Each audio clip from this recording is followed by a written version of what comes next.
आ रही है आवाज़? अस्सलाम वालेकुम स्टूडेंट्स। सो गए हो लगता है।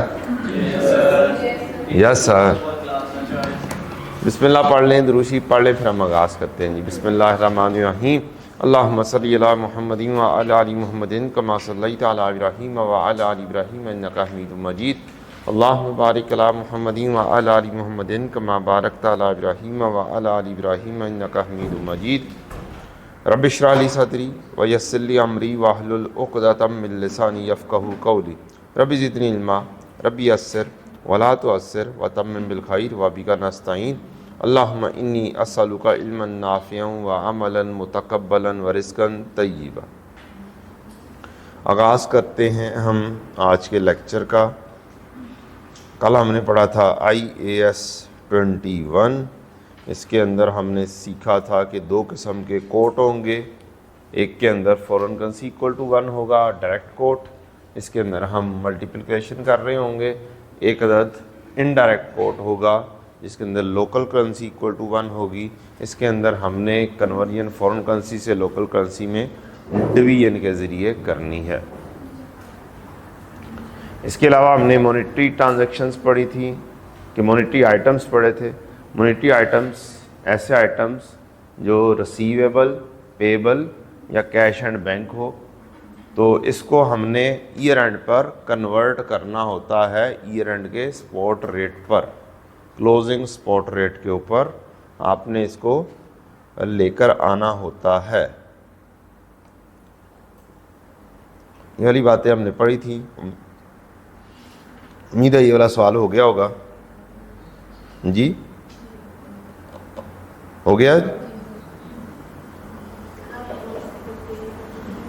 जी? जी थोड़ा ऊंची बोलें। नोट्स नहीं थे? अच्छा, ये वाले नोट्स तो अपलोडेड थे।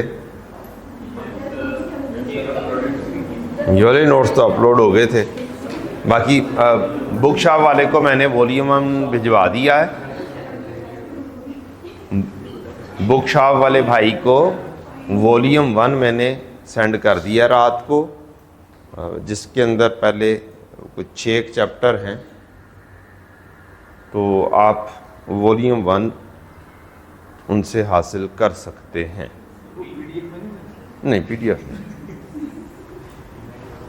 पीडीएफ में आई कैप की बुक डाउनलोड कर लें। डिस्काउंट भी है जी? डिस्काउंट मिलेगा? हाँ हाँ, डिस्काउंट मिलेगा, बिल्कुल डिस्काउंट मिलेगा जी। 30% जितना आप कहेंगे उतना डिस्काउंट कर देंगे, उतनी प्राइस बढ़ा देंगे। उसके ऊपर क्या कर देंगे? डिस्काउंट कर देंगे। स्पेशल डिस्काउंट हर दफ़ा मिलता है इंशाल्लाह। स्पेशल डिस्काउंट इस दफ़ा भी इंशाल्लाह हम बुक शॉप वाले भाई से हासिल कर लेंगे जी।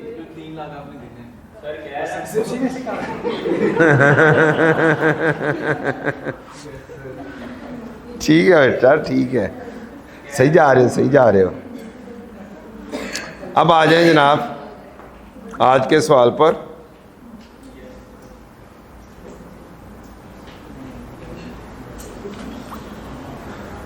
MZA Limited was involved in the following transaction in foreign currency during the year ended 31 दिसंबर 2028।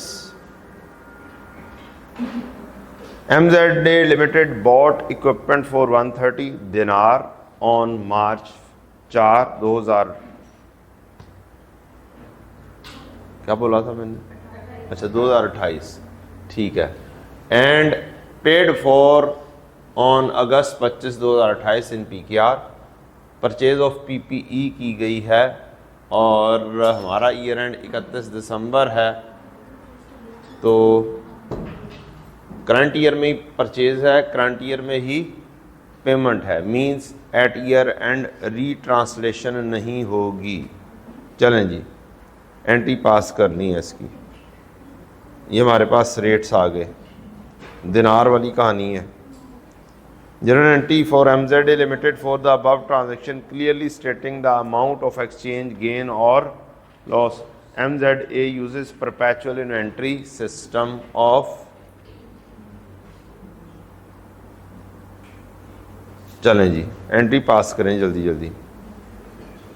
130,000 दिनार। टेस्ट शुरू हो गया आपका।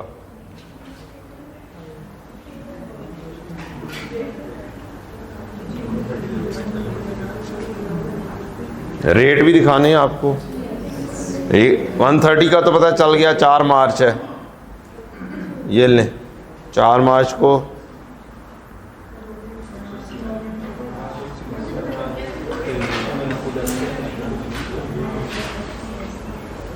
ये रेट दिया हुआ है।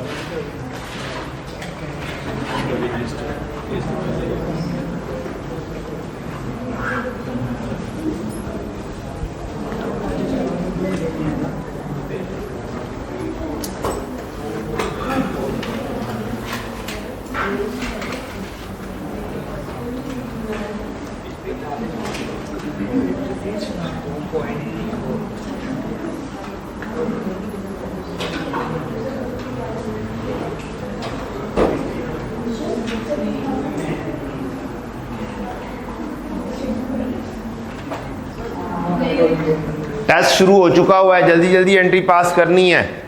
4 मार्च को 1,30,000 दिनार इक्विपमेंट परचेज किया है।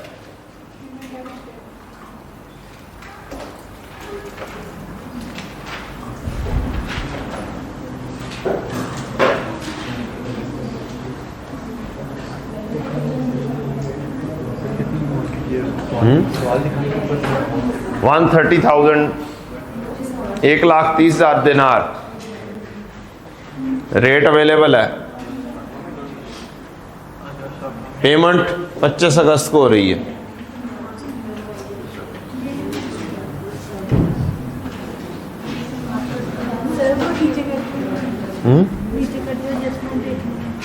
एडजस्टमेंट देखनी है। 1,30,000 दिनार है।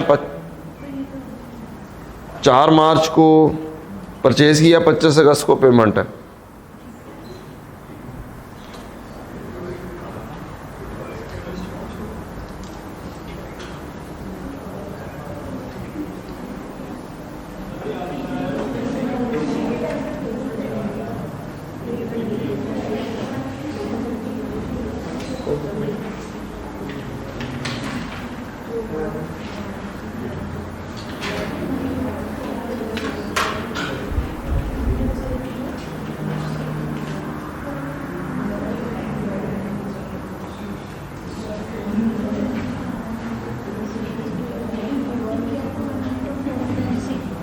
उसका क्या मतलब है?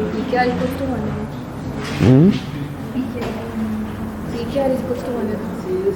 पढ़े लिखा तो हुआ है। क्या है लिखा हुआ है? सर ऊपर पढ़ के तो लगता है कि फॉरेन करेंसी इक्वल्स टू 1 तो है भी ऐसे ही।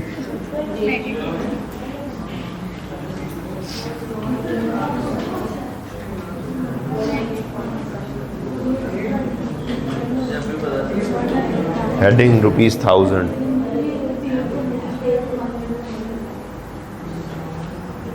क्या वैल्यू है? ठीक है।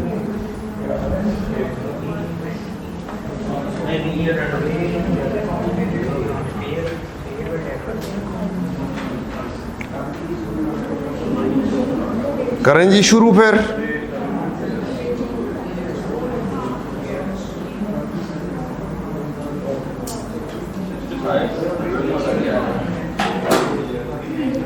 काफ़ी हैवी किस्म की अमाउंट आ रही है सुना है,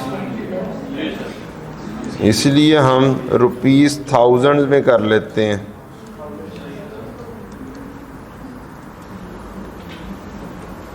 एक दफ़ा ₹1000 लिखना काफ़ी है। वैसे आपने इक्विपमेंट ख़रीदा है, PPE ख़रीदा है, और PPE इक्विपमेंट 1,30,000 दिनार का ख़रीदा है। कौन सी मार्च की तारीख थी? 4 मार्च। 4 मार्च 28 प्रॉपर्टी प्लांट एंड इक्विपमेंट में इक्विपमेंट आया और पेएबल क्रेडिट हो गया। आपके दिनार 1,30,000 थे। आपका डायरेक्ट कोट है फॉरेन करेंसी इक्वल टू 1 है, PKR to 1 unit of foreign currency. तो फॉरेन करेंसी इक्वल टू 1 है। फॉरेन करेंसी से लोकल करेंसी में जाने के लिए हमें क्या करना पड़ेगा, मल्टीप्लाई करना पड़ेगा। तो ये हमने देखा। अब हम करेंगे मल्टीप्लाई और रेट था हमारा 180,000 180 पर दिनार।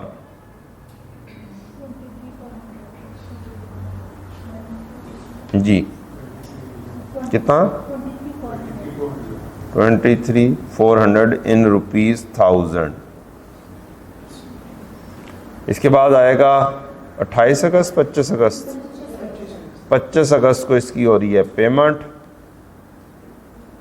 25 अगस्त को होगी payment. Payable debit, bank credit. Payable तो हमने ऑलरेडी बुक किया हुआ है, वो बुक किया हुआ है हमने कितने पर, 23,400 पर। सारी की सारी पेमेंट हो गई, तो ये तो डेबिट हो जाएगा। बैंक क्रेडिट में हमें देखना पड़ेगा 1,30,000 दिनार किस रेट के ऊपर जाके हिट कर रहे हैं, 230, 230 वैल्यू 29,900।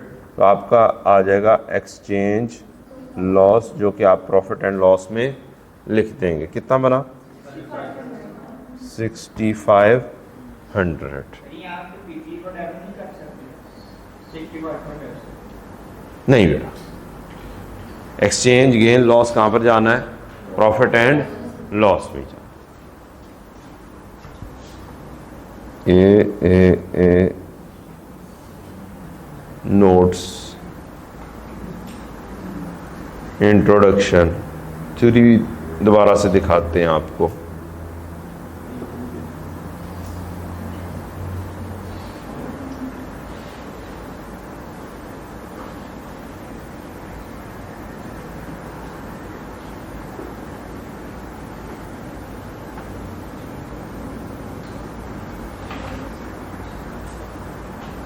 खत्म हो गई ना, कहीं पे प्रॉफिट एंड लॉस पढ़ा था हमने। सारे के सारे इधर भी देखें तो प्रॉफिट एंड लॉस में एक्सचेंज डिफरेंसेस जा रहे हैं।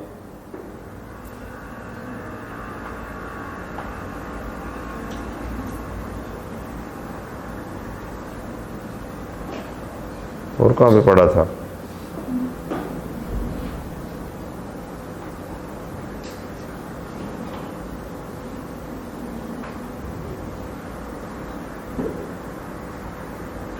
बहरहाल प्रॉफिट एंड लॉस में जाते हैं। ठीक है, सारे का सारा एक्सचेंज गेन या लॉस, या तो गेन है या लॉस है, इसने कहाँ पर जाना है, प्रॉफिट एंड लॉस में हिट करना है। आप किस लिहाज से सोच रहे हैं कि इसको पीपीई में जाना चाहिए? जी, एसेट से रिलेट कर रही है। एसेट खरीदा था आपने से 1 साल पहले, पेमेंट कर रहे हैं 1 साल के बाद।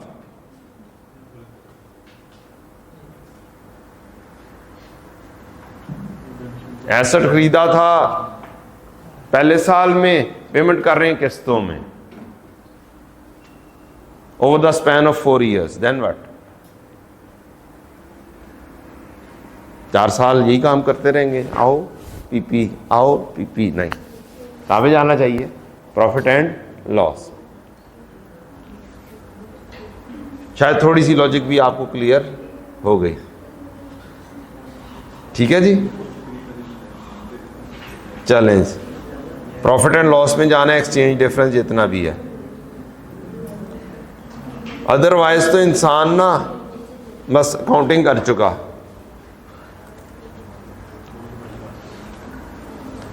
चलें जी, B part.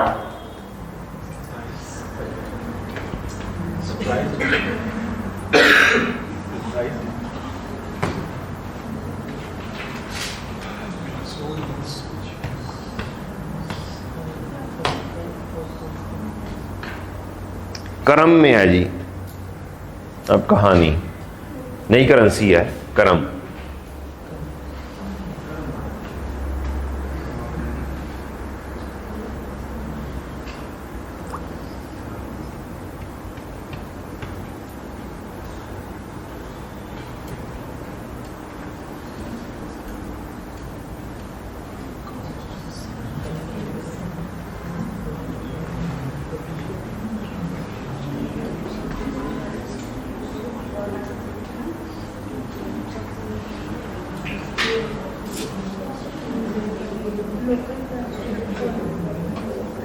Adjustment number B.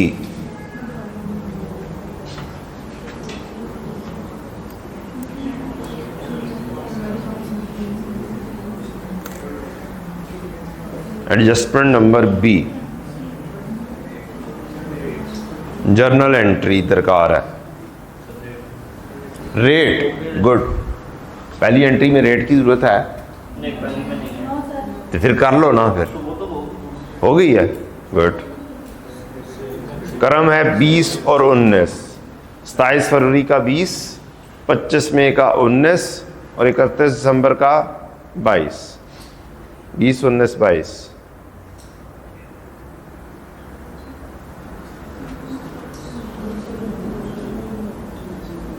इसका है जी रेट 20 और 25 मई का है 19 और ईयर एंड का है 22।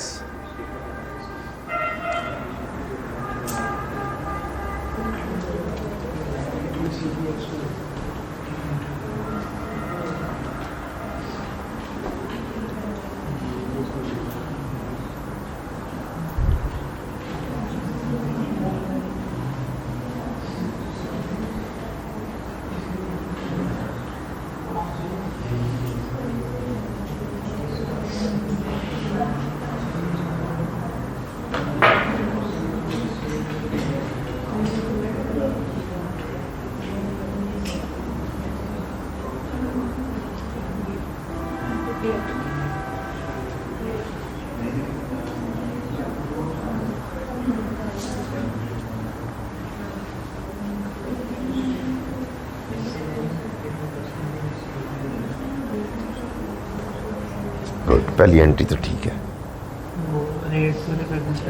जी, मैंने लिख दिया है।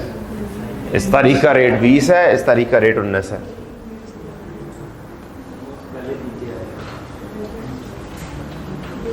ये ले जनाब, ये रेट है।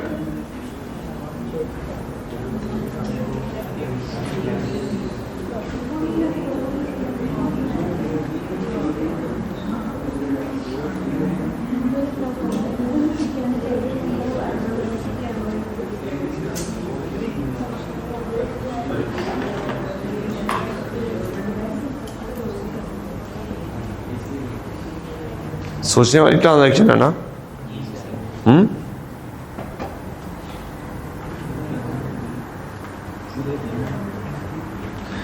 एक छोटी सी रिक्वेस्ट की थी मैंने कल प्रेजेंटेशन की। हाँ, मैंने रिक्वेस्ट की थी जब भी जर्नल एंट्रीज करनी हो रुपीज़ जो हैं कॉलम के अंदर लिखा करें, फिर ये वाली कहानी नहीं होगी। डेबिट कितने जा रहा है, क्रेडिट कितने जा रहे हैं, पता ही नहीं चल रहा। इधर ए क्रेडिट है तो इधर ए क्रेडिट है, ए डेबिट के थले जा रहे हैं।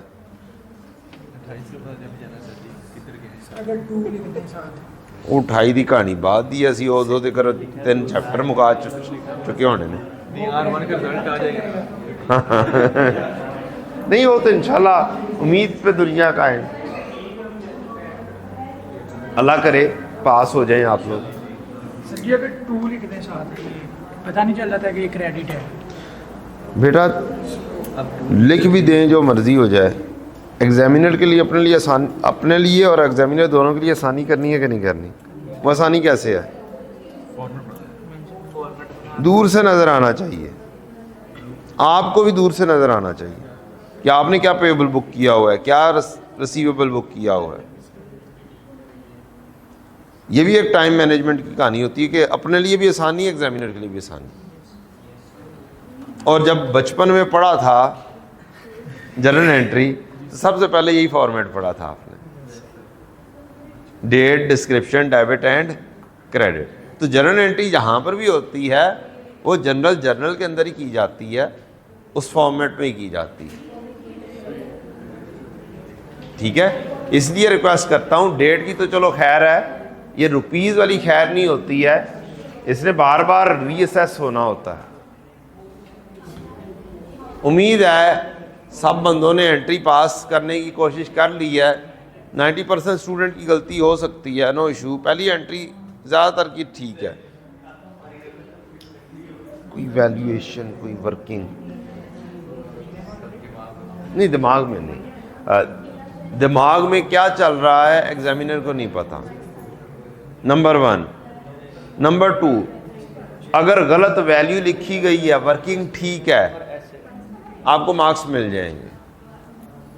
लेकिन अगर वैल्यू गलत लिखी गई है, वर्किंग लिखी नहीं हुई, तो मार्क्स नहीं मिलेंगे।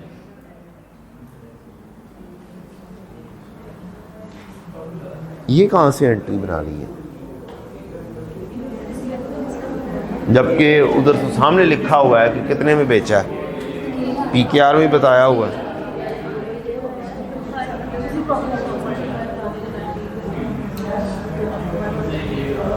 ये वाली एंट्री कैसे बना दी? वो सामने लिखा क्या हुआ है, कितने में बेचा, पीकेआर तो लिखे हुए हैं, पीकेआर में ही हम एंट्रीज कर रहे हैं। एक चीज़ पहले से ही बयान कर दी हुई है, तो उसको दोबारा से मज़ीद कन्वर्ट करना शुरू कर देंगे आप।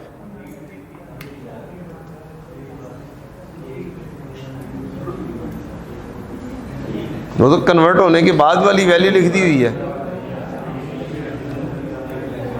पहली एंट्री तो ठीक है, दूसरी का पता नहीं दूसरी को चेक करते हैं अभी। इधर क्या गुल खिलाए गए हैं, हम शेख हैं, फिर कोई कसूर नहीं है। पहली एंट्री तो ठीक है, दूसरे के बारे में करते हैं। लें जनाब, कुछ स्टूडेंट्स हमारे इस पीकेआर को भी पता नहीं क्या कन्वर्ट करके क्या बनाना चाह रहे हैं। तो ये पहले से ही गिवन है 7000 और ये 8500। 7000 कॉस्टिंग वाली चीज़ हमने बेच दी है कितने में, 8500। ये पीकेआर पहले से गिवन है, इसमें कोई काम करने वाला नहीं है। जो काम करने वाला है वो अभी हम करेंगे जी। पहली एंट्री 20 पार्ट की,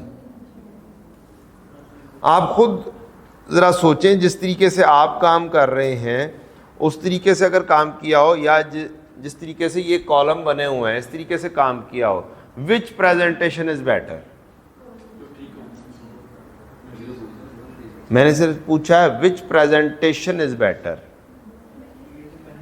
कॉलम बनाकर प्रेजेंटेशन बेटर है, या एक डेबिट आए थे, एक क्रेडिट आए थे, एक डेबिट आए थे तो एक क्रेडिट आए थे।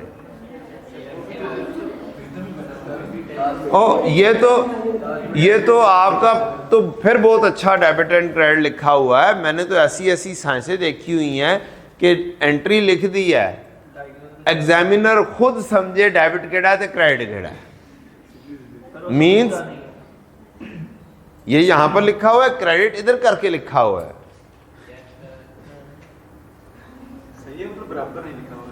या फिर ऊपर तरतीब से लिखा हुआ है टेंशन लेस होके केड़ा डेबिट है केड़ा क्रेडिट है। एग्जामिनर खुद समझेगा पहले वाला डेबिट थे बाद वाला क्रेडिट। हालांकि आप उलट भी लिख दें तो एंट्री ठीक हो जाएगी। मींस क्रेडिट पहले लिख दें, डेबिट बाद में लिख दें तो भी एंट्री ठीक होगी, लेकिन लिखें सही। वैल्यू डेबिट वाली डेबिट में, क्रेडिट वाली क्रेडिट में। लें जी, बी पार्ट 27 फरवरी 28 को, 27 फरवरी 28 को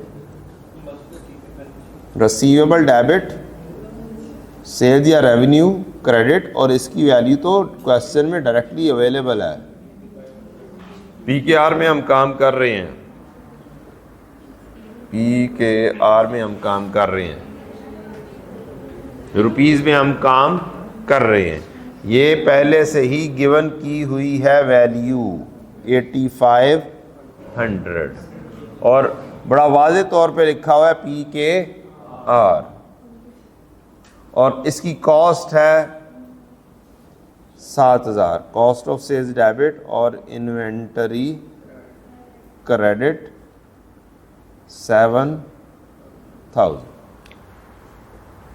अब बाद में जाके पैसे रिसीव हो रहे हैं इसमें करम में, तो क्वेश्चन अब ये पैदा होता है कि करम रिसीव कितने करने थे, जिसको कन्वर्ट करने के बाद क्या बन रही है value 8500।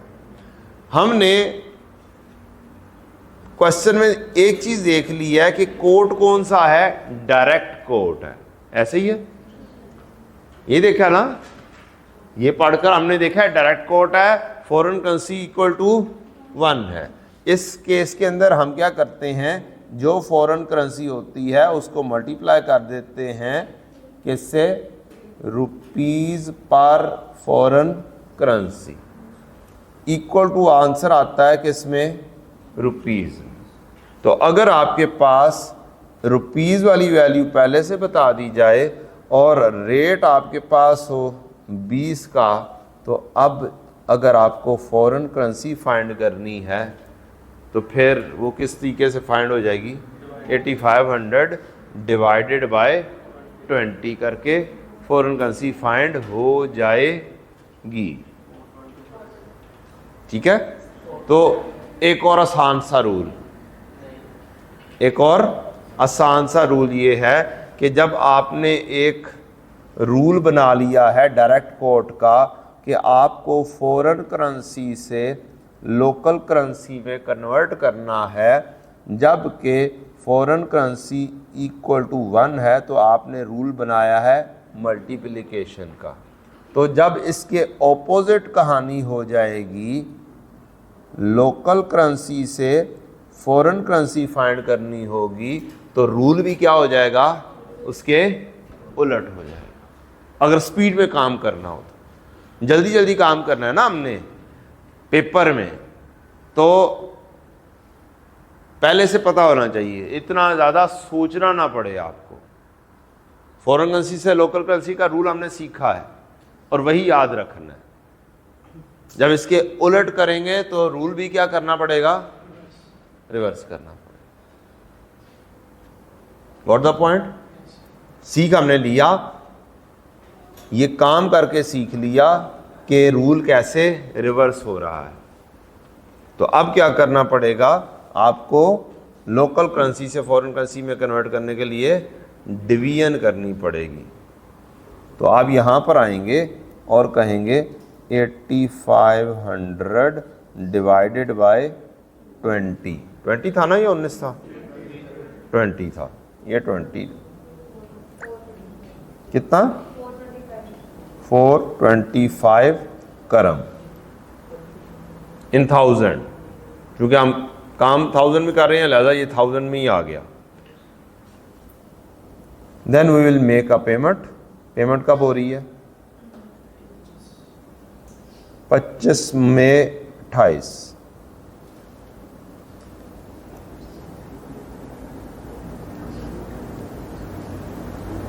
Bank debit receivable credit. अच्छा चलें, ये ऐसे लिखा गया था से, एक मिनट, ये ऐसे मुझसे पहले लिखा गया था रिसीवेबल क्रेडिट। तो रिसीवेबल क्रेडिट क्या होना है, कितने से, 8500 से। बैंक में आना है करम 425 मल्टीप्लाई बाय 19, 88075।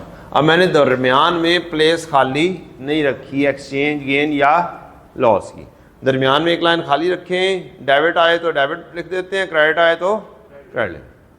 अब अगर ऐसे भी लिखा गया पेपर में कोई मसला नहीं है, डेबिट यहाँ पर मान रहा है, यहाँ पर लिख दो जो मैं बात कर रहा था 425, यहाँ पर डेबिट साइड पे लिख दोगे एक्सचेंज लॉस, ये एंट्री गलत नहीं होगी, लेकिन कम से कम नजर आ रहा है डेबिट कौन सा है और क्रेडिट कौन सा।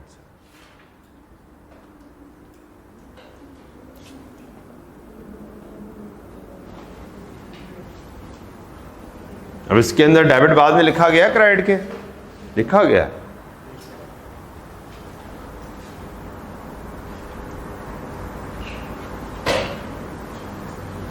जी, दो सिचुएशंस हो गई, तीसरी एंट्री आपको दी जाए। अब मेरा ख्याल है आप जरा जल्दी जल्दी कर लेंगे।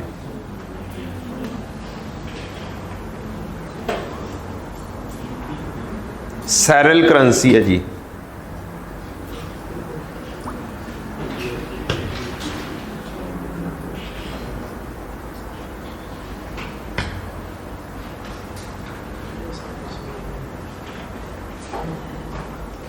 रिक्वायरमेंट भी पढ़ ले।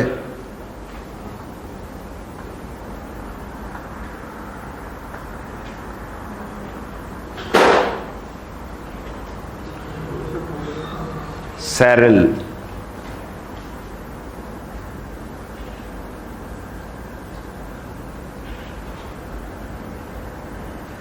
उनतीस और 28, 2 सितंबर को 31 दिसंबर को, 29-28।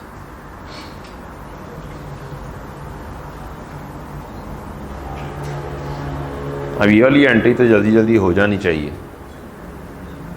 मीन्स पहली दफ़ा एक चीज़ लर्न करने में टाइम लगता है, जब लर्न हो जाए तो फिर स्पीडीली काम हो जाना चाहिए।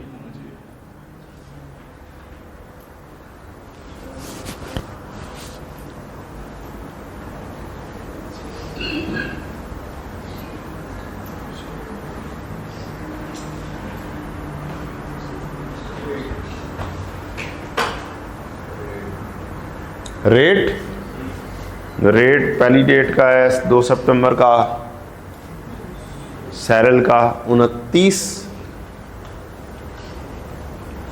और 31 दिसंबर का 28।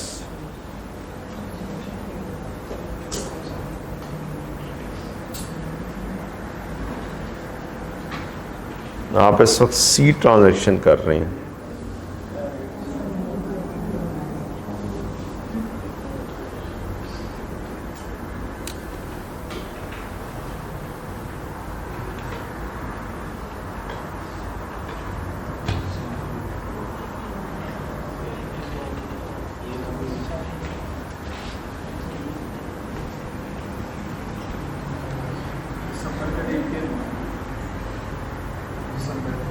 जी,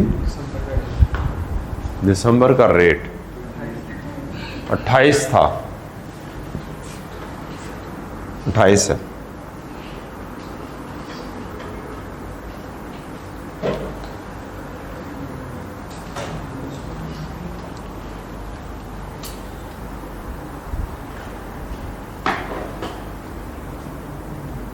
क्या एंट्री बना दी यार तुमने, अभी तो वो बनाई है, आखिर लेवल की एंट्री की है। चेक तो करना, क्या वैल्यूज गलत है? नहीं तो गौर से पढ़ तो सही एंट्री बेटा। आखिर लेवल की एंट्री बनाई है तुमने या आखिर कर दी है। एग्जामिनर कहेगा पता नहीं कौन से उस्ताद ने पढ़ाया है।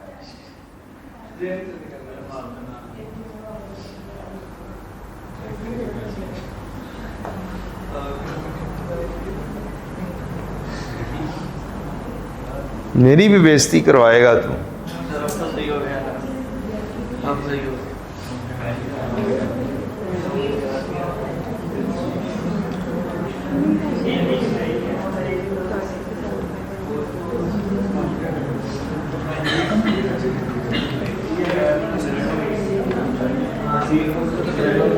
क्रेडिट कर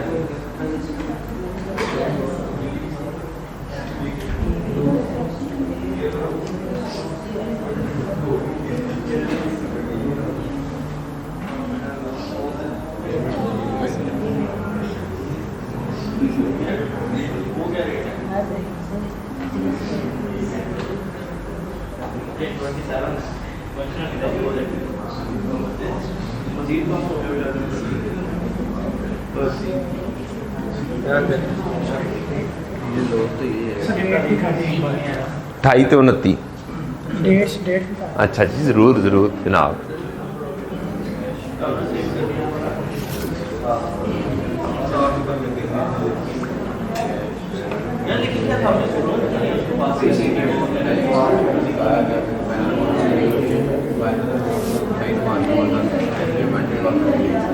करेंगे ना क्या फाइनल अकाउंट से पहले जो एंट्री होगी, तो जो फाइनल अकाउंट से पहले जो एंट्री होगी वो बात कर देंगे।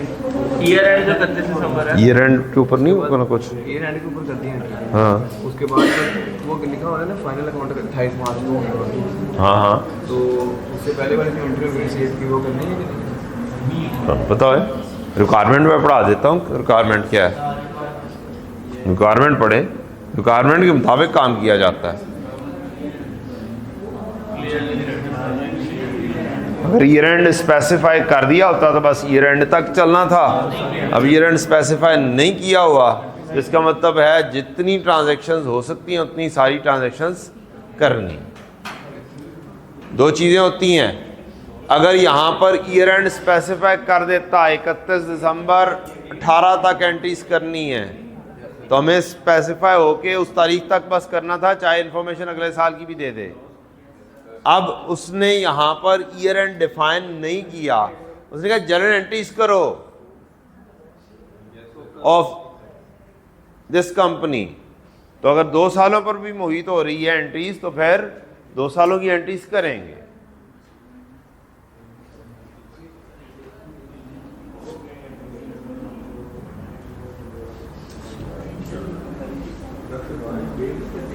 मैंने सारा कर दिया, सही का बन गया, सही है। करें जी शुरू। ट्रैवलर शुरू हो गई 27 का लोग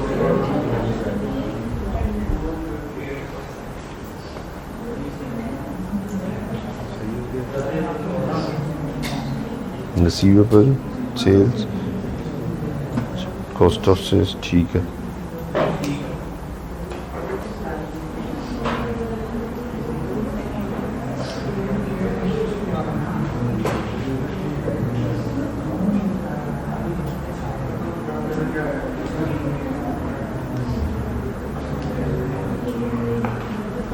ठीक है,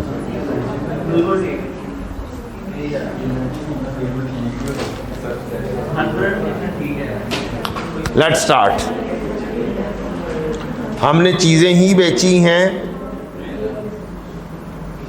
जिसकी कॉस्ट थी 5000, बेची है 7499.98 इन ₹1000। अब अगर इस तरीके से लिखा हुआ है, इसका मतलब है उसने कोई ना कोई राउंडिंग ऑफ की है, ताकि जब कन्वर्जन हो तो क्या हो, एग्जैक्ट वैल्यू आ जाए मोस्ट प्रोबेबली। लेकिन नहीं आई तो नासी, क्या कर सकते हैं। वंस अगेन एंट्री वही होगी, रिसीवेबल डेबिट और सेल्स या रेवेन्यू क्रेडिट, और दूसरी entry cost of sales debit और इन्वेंटरी क्रेडिट 7499.98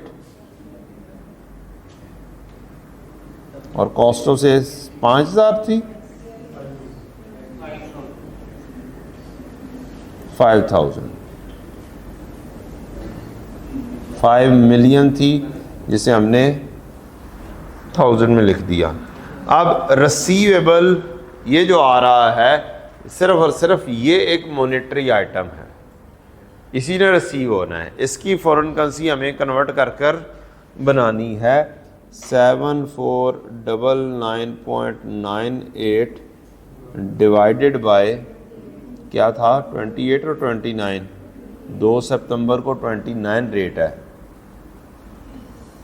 हमने 2 सितंबर पे किया है। 29 रेट है, डिवाइडेड बाय 29, कितनी वैल्यू आ गई? 225.62। ये एग्जैक्टली राउंड ऑफ ही हुआ होगा रुपीस के हिसाब से। अगर आप मुकम्मल रुपीस लिखेंगे तो फिर ये 25,862 एग्जैक्टली आ जाएंगे, मज़ीद आगे पॉइंट्स में नहीं जाएंगे। तो राउंडिंग ऑफ हुई है, ये आपका खाम ख्याल है कि राउंडिंग ऑफ नहीं हुई। 258.62 ये कौन सी करेंसी है? सैरल। ये कन्वर्ट कर लिया हमने। अब ये थी 2 सितंबर 28 की एंट्री। अब हमारा इसके अंदर ईयर एंड आ रहा है। ईयर एंड के ऊपर हमें रीट्रांसलेट करना है अपना रिसीवेबल। तो उसका बड़ा आसान सा तरीकाकार ये है कि आप ईयर एंड की डेट लिखें, सबसे पहले फाइंड कर लें 31 दिसंबर 28। सबसे पहले 2-3 लाइन्स के बाद फाइंड कर लें कि सैरल 258.62 मल्टीप्लाई बाय रेट कितना था? 28, 1 रुपए का फ़र्क था। ये क्या वैल्यू बनती है? 7241.36। ये वाली वैल्यू बनती है क्लोजिंग जो होनी चाहिए है, क्योंकि नेक्स्ट इस वैल्यू ने प्रोसीड करना है। ये हमने कैलकुलेट कर ली और हमने बुक किया हुआ था कितना? 7499। वैल्यू को हमने क्या करना है? कम करना है। इसका मतलब है कम करने के लिए रिसीवेबल को क्या करना पड़ेगा? क्रेडिट करना पड़ेगा, और एक्सचेंज लॉस को क्या करना पड़ेगा? डेबिट करना पड़ेगा। -7499.98 ये बन जाएगा 258.62। चूँकि 1 रुपए का फ़र्क है, डायरेक्टली कैलकुलेशन ज़ुबानी सी भी हो रही है। ये ईयर एंड आ गया। नेक्स्ट ईयर में पेमेंट हो रही है, वो नरेशन में लिखा हुआ है। यहाँ पर वंस अगेन मैं बात करता चलूँ, क्वेश्चन की रिक्वायरमेंट में हमें ईयर एंड नहीं दिया हुआ, कहीं पे ये नहीं कहा कि हमें सिर्फ इस ईयर एंड की एंट्रीज चाहिए हैं। ऊपर भी टॉप पर पढ़ लेते हैं। MZA was involved in the following transaction in foreign currency during the year ended 31 दिसंबर 2018। ये ट्रांजेक्शन हुई है। अब कोई स्पेसिफिक नहीं कहा गया रिक्वायरमेंट में, और उस रिक्वायरमेंट में कहा गया पास journal entry for MZA for above transactions clearly stating the amount of exchange gain और लॉस। तो अब हम एहतियाती तौर पे क्या करेंगे? अगले साल की एंट्रीज भी पास कर देंगे। यहां पर स्पेसिफाई कर दिया होता फॉर द ईयर एंडेड 31 दिसंबर 18 की एंट्रीज पास करो, तो हमने यहीं पे रुक जाना था, पेमेंट की एंट्री करनी ही नहीं थी। क्योंकि यहां पर लिखा होता तो फिर इसका मतलब है एग्जैक्टली पता चल रहा है रिक्वायरमेंट क्या है, 31 दिसंबर 18 तक की। अच्छा जी। But the proceeds were received in SAR on February 7, 2009 when the exchange rate was SAR 1 PKR 27 है। The directors of the MZA approved the final count on March 28, 2019। ये पिछले साल के अकाउंट्स इस तारीख पर अप्रूव हो रहे हैं। ये एग्जामिनर ने थोड़ा सा ना डॉज देने की कोशिश की है कि फाइनल अकाउंट्स यहाँ पर अप्रूव हो रहे हैं, उससे पहले ही क्या हो गई है? पेमेंट हो गई है। तो ये दरमियान में चूँकि जब आप एग्ज़ाम दे रहे होते हैं तब आपको सारे का सारा नॉलेज होता है। तो हमारा एक स्टैंडर्ड है events after balance sheet date IAS 10। उसके मुताबिक कुछ होते हैं एडजस्टिंग इवेंट। क्या होते हैं? एडजस्टिंग इवेंट्स होते हैं कि आपने अपने साल में ही उनको एडजस्ट करना होता है, और कुछ होते हैं नॉन एडजस्टिंग इवेंट्स जिनको आपने एडजस्ट नहीं करना होता। तो ये एक्चुअल में नॉन एडजस्टिंग इवेंट बन रहा है, मींस इसकी पेमेंट का इफेक्ट पिछले साल में नहीं लेकर जाना। एक्सचेंज गेन लॉस जब जिस तारीख पर आ रहा है उस तारीख पर ही रिकॉर्ड करना है। तो उसने ये वाले अकाउंट्स की अप्रूवल की डेट इस वजह से दी है, डॉज देने के लिए, कि कुछ स्टूडेंट्स क्या करें, वो event after balance sheet date का सोचकर क्या करें, ये बात की पेमेंट में भी कोई एक्सचेंज गेन लॉस आ रहा है उसको भी एडजस्ट करने की कोशिश करें। समहाउ आज हमें कोई फर्क नहीं पड़ता।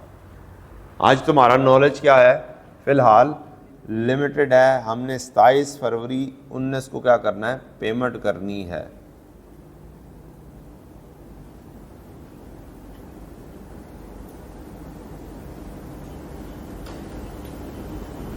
Payment in next year 27 February 19।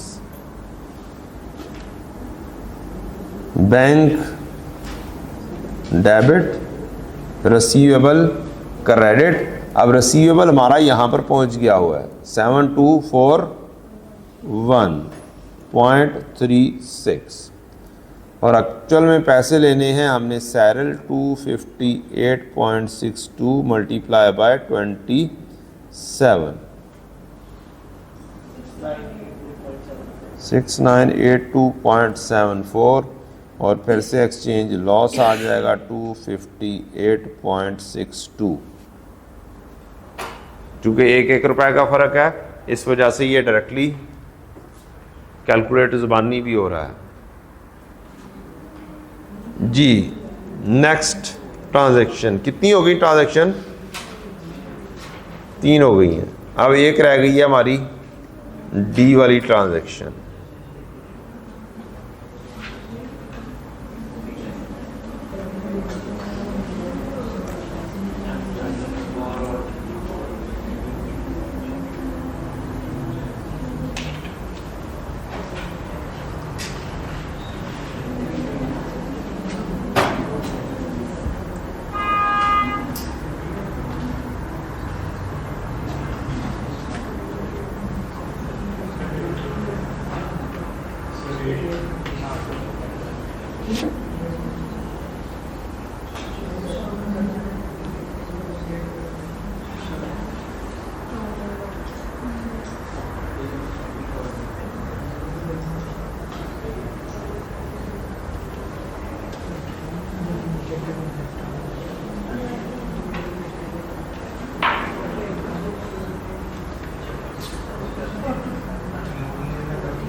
Ji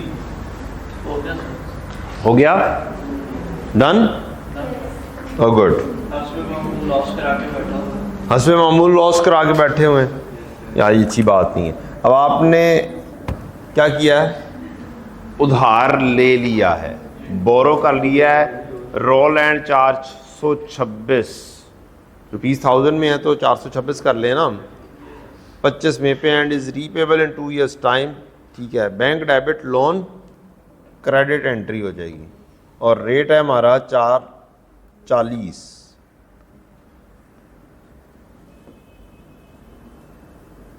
bank debit loan credit 426 multiply by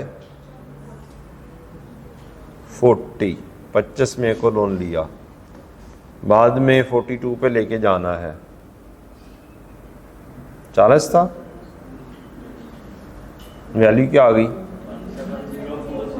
17040, और ईयर एंड पर 31 दिसंबर पर इस लोन पेएबल ने रीट्रांसलेट होना है और ये 426 की कैलकुलेशन मल्टीप्लाई बाय 42 कर लेंगे,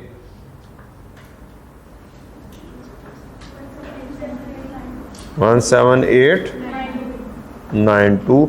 ये लाइबिलिटी हमारी बढ़ गई है 17040 852, ये आ जाएगा। लाइबिलिटी मज़ीद बढ़ानी है, लिहाजा लोन को क्रेडिट कर देंगे, exchange loss profit and loss को डेबिट कर देंगे। कितना आसान सा सवाल था, ऐसे ही है ना। 9:02 भी हो गए हैं। नहीं जनाब, इज़्ज़त माफ, एक बड़ा ही इम्पोर्टेंट सवाल है आपका। उफ, क्या याद करेंगे आप भी कि 2 स्टैंडर्ड का मर्जर आपको कहा था कि आपने करना है। अब गाय भैंसे भेड़ बकरियां आप करेंगे मिक्स्ड विद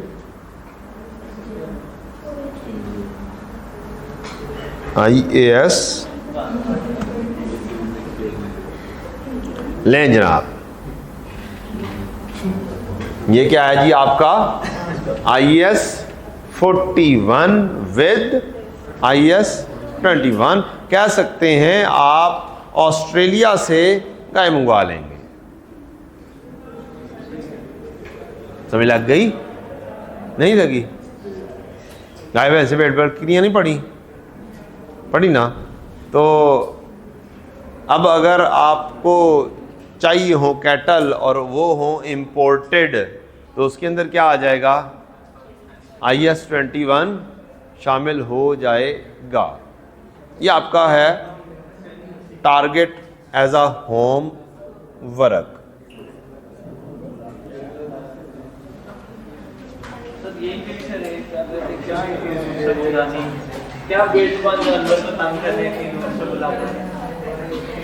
क्या हुआ, जाने क्यों लगे?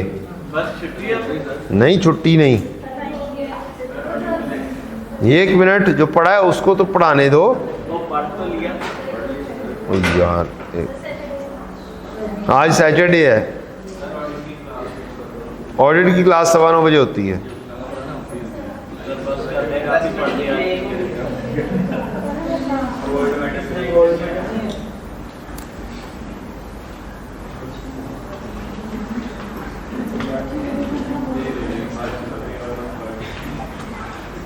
सबसे कुछ दिल जी, ये initial recognition, translation of transaction, foreign currency transaction को आपको उस ट्रांजैक्शन डेट के ऊपर क्या होता है, ट्रांसलेट करना होता है और कन्वर्ट करना होता है। और इससे कितनी किस्म की सिचुएशन क्रिएट की हुई हैं, बाय और सेल गुड्स और services whose price is denominated in foreign currency. तो आपने इसके अंदर सेल कर लिया है चीज़ों को, इसी क्वेश्चन में जो पिछला सॉल्व किया है उसके अंदर आपने बोरो भी कर लिया है, लैंड फंड्स नहीं किए। और अदरवाइज एक्वायर और डिस्पोज ऑफ एसेट और इनकम और settle liabilities denominated in foreign currency. Receive dividend भी हो सकते हैं और अदर पेमेंट्स भी हो सकती हैं। तो ये 4, 5, 6 किस्म की ट्रांजैक्शंस होती हैं जिसको आपने क्या करना होता है, कन्वर्ट करना होता है। परचेज करेंगे तो पेएबल आएगा, सेल करेंगे तो रिसीवेबल आएगा। लोन अगर लेंगे, बोरो करेंगे तो आपको पेएबल आएगा, और अगर आप लोन फॉरेन करेंसी में बाहर किसी और कंट्री को क्या करेंगे, उधार पर देंगे, पैसे उधारे दे देंगे तो रिसीवेबल आ जाएगा, लोन रिसीवेबल आ जाएगा। बस इतनी सी कहानी है।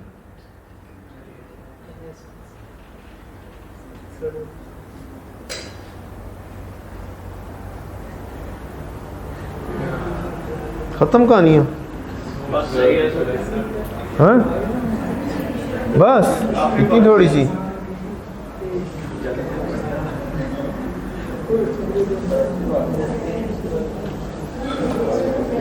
ले जनाब, ये एग्जाम्पल 4 से लेके 8 तक भी क्या आपकी होमवर्क।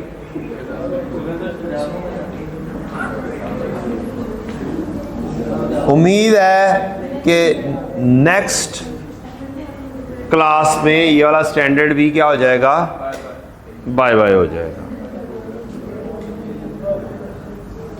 एग्जाम्पल 4 से लेकर कहाँ तक बताई थी, 8। ये भी क्या हो गई आपकी होमवर्क हो गई। एक मासूम सा इतवार आया, आप चाहते हैं जी, एक मासूम सा, हाँ एक मासूम सा इतवार है, उसके अंदर अच्छा सा पढ़ना चाहिए। अब आपको पता चल चुका हुआ है कि नहीं पढ़ेंगे तो पास नहीं होंगे। मेहनत ज़रूरी है सीए के अंदर, और जैसे जैसे आपकी ग्रेजुअली क्या नाम है पेपर बढ़ते हैं, आपका एक तो कॉन्सेप्ट स्ट्रॉन्ग होते हैं, दूसरे आपको ये भी पता चलता है कि पढ़ोगे लिखोगे तो बनोगे CA. Thank you very much. अस्सलाम वालेकुम।